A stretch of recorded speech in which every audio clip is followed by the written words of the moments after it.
طریقہ آپ کے سامنے بیان کروں گا کہ نماز عید کا پریکٹیکلی طریقہ کیا ہے۔ تو سب سے پہلے نیت کرنی ہے۔ کس طرح میں نیت کرتا ہوں 2 رکعت نماز عید الفطر کی، میں نیت کرتا ہوں 2 رکعت نماز عید الفطر کی 6 زائد تکبیروں کے واسطے اللہ تعالیٰ کے، پیچھے اس امام کے اللہ اکبر۔ ٹھیک ہے، آپ نے پہلی رکعت جب ہم نے شروع کرنی ہے، جب تکبیر تحریمہ ہم کہہ لیں گے ہاتھ باندھ لیں گے۔ میری طرف دیکھے تو جو ہے جاگ رہے ہیں، سبحان اللہ کہتے ہیں۔ تکبیر تحریمہ کہہ کر آپ نے نماز شروع کر لی، ہاتھ باندھ لی، پھر آپ نے ثنا پڑھ لی۔ ثنا کے بعد قرات شروع کرنے سے پہلے امام صاحب 3 تکبیریں زائد کہیں گے۔ کتنی تکبیریں؟ 3۔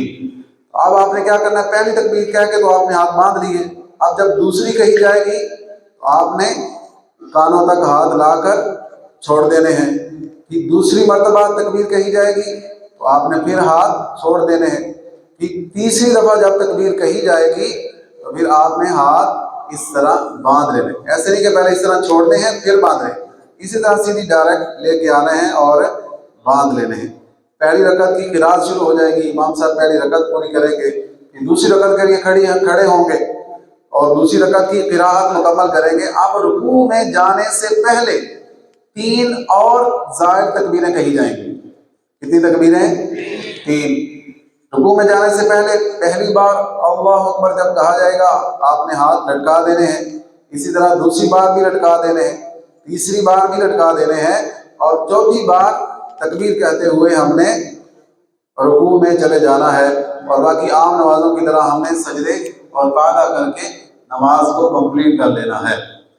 نماز جمعہ کے لیے بھی خطبہ دیا جاتا ہے، عید کے لیے بھی خطبہ دیا جاتا ہے، لیکن نماز جمعہ کا جو خطبہ ہے وہ شرط ہے، اور عید کا خطبہ جو ہے یہ سنت ہے، اور نماز جمعہ کا خطبہ نماز سے پہلے دیا جاتا ہے، عید کا خطبہ نماز کے بعد دیا جاتا ہے۔ نماز عید الفطر جب نبی پاک صلی اللہ علیہ وسلم پڑھنے جاتے اللہ اکبر، وہ بھی کیسے سہانے ہیں، سبحان اللہ، کیسے منظر ہوتے ہوں گے کہ جب میرے آقا عید کی نماز کے لیے تیار ہو کر نماز عید پڑھانے کے لیے جاتے ہوں گے، سبحان اللہ۔ اللہ تبارک و تعالی ہمیں کبھی خواب میں چلے، خواب میں اپنے محبوب کے جلوے نصیب فرما دے، ہمارے لیے تو یہ بھی سب سے بڑی معراج ہے۔ تو نماز عید الفطر کے لیے کچھ کھا کے جانا یہ سنت ہے، ٹھیک ہے۔ نبی پاک صلی اللہ علیہ وسلم کچھ نہ کچھ میٹھا کھا کر نماز عید کی ادائیگی کے لیے تشریف لے جاتے ہیں، اور حدیث پاک میں یہ بھی ہے کہ حضور کھجوریں تناول فرماتے ہیں، کچھ کھجوریں کھائیں تو پھر طاق عدد میں کھائیں، یعنی 1 کھائیں یا 3 کھائیں یا 5 کھائیں، یا پھر جتنی آپ کو اللہ نے ہمت دی ہے اتنی کھائیں۔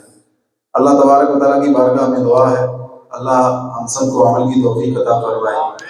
نماز عید الفطر کی جو ادائیگی ہے اس کے مسائل میں ایک یہ بھی مسئلہ ذہن نشین کر لینا چاہیے کہ اتفاقاً پتہ کبھی لیٹ ہو جاتا ہے تو پھر شامل ہونے کا کیا طریقہ ہے۔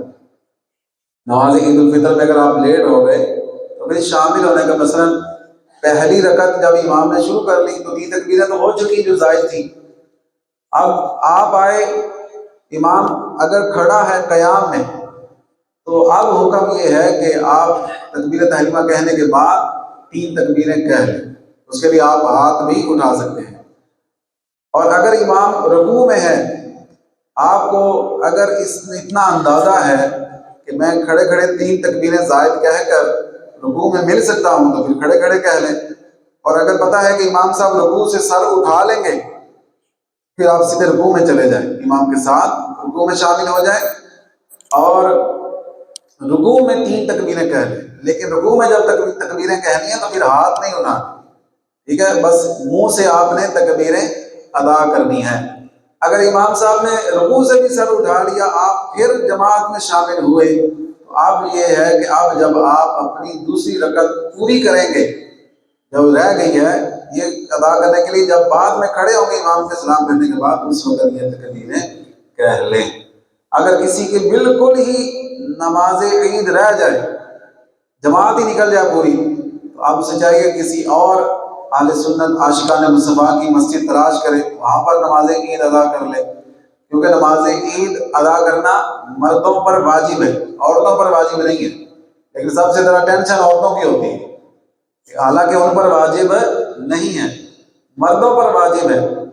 اور اگر کسی اور جگہ بھی جماعت نہیں ملی تو آپ یہ ہے کہ ثواب کی نیت سے اشراق و چاشت کے 4 نفل پڑھ لیں۔ اب یہ کہ یہ نکل گئی ہے، اس کی قضا نہیں ہے۔ اللہ تعالیٰ ہماری یہ حاضری قبول فرمائے۔ وآخر دعوانا الحمدللہ رب العالمین۔ عید کے مسائل کے متعلق اگر کسی کا کوئی سوال ہو